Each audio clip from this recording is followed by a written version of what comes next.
جو آدمی اللہ کے صفاتی نام یا شکور کا اس طرح وظیفہ کرے اس کی 4 ایسی حاجتیں پوری ہوں گی جن کے لیے وہ دن رات پریشان رہتا ہے۔ بسم اللہ الرحمن الرحیم۔ السلام علیکم۔ اللہ کے اسم یا شکور کا وظیفہ بتایا جا رہا ہے۔ اس پاک نام کا مطلب ہے اے قدر کرنے والے۔ اللہ تعالی شکور ہے کیونکہ وہ اپنے بندوں کے کام کو قبول کر کے اس پر راضی ہو جاتا ہے، یعنی وہ شکور ہے، اس لیے وہ شکریہ ادا کرنے والوں کا شکریہ قبول فرماتا ہے۔ شکر ادا کرنے کی خوبی بہت کم لوگوں میں پائی جاتی ہے کیونکہ بہت سے لوگ ہر وقت اللہ کی عطا کی ہوئی نعمتیں کھاتے ہیں اور ان سے فائدہ اٹھاتے ہیں، لیکن اللہ تعالی کا شکر ادا نہیں کرتے۔ اس پاک نام کی خوبی جلالی ہے۔ اس کے فائدے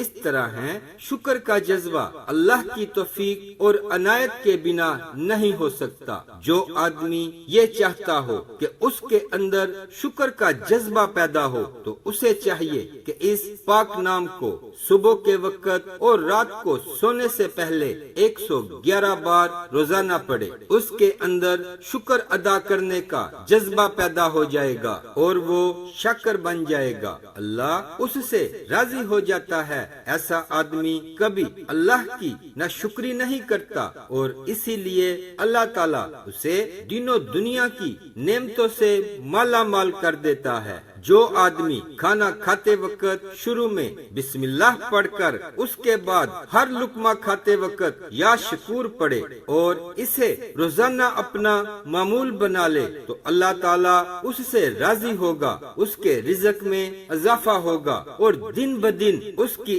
عزت بڑھے گی اور اسے کبھی مالی تنگی نہیں ہوگی۔ ایک فرمان کے مطابق اگر کوئی اس پاک نام کو 3000 بار روزانہ زندگی بھر پڑتا رہے تو اسے دین و دنیا میں بے پناہ عزت اور دولت حاصل ہوگی۔ جو آدمی اسے 2004 بار روزانہ پڑھنے کا معمول بنا لے وہ کچھ ہی دنوں بعد مستجاب الدعوات بن جائے گا، یعنی ہر دعا قبول ہوگی۔ جو بھی وہ دعا مانگے گا اس کی ہر دعا قبول ہوگی اور اللہ تعالیٰ اسے اپنے انعامات کے لیے خاص کر لے گا اور اس پاک نام کی بدولت اسے بے پناہ نیک عمال کرنے کی توفیق ملے گی اور اسے دین میں بلند مقام ملے گا۔ جو آدمی یہ چاہتا ہو کہ اس کی آنکھوں کی روشنی مرتے دم تک قائم رہے تو اسے چاہیے کہ اس پاک نام کو 526 بار روزانہ فجر کی نماز کے بعد پڑھے۔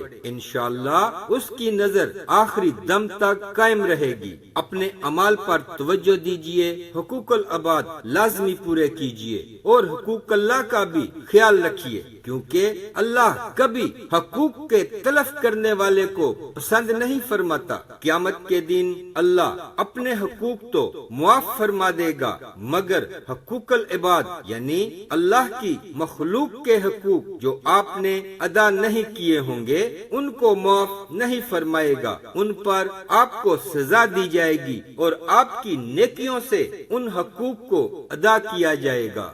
دین کی بات کو پھیلانا صدقہ جاریہ ہے۔ ویڈیو اچھی لگے تو لائک کر دیں اور ثواب کی نیت سے شیئر ضرور کریں۔ اسلامک ویڈیوز کے لیے سبسکرائب کریں اور ساتھ بیل کے بٹن کو بھی پریس کر دیں۔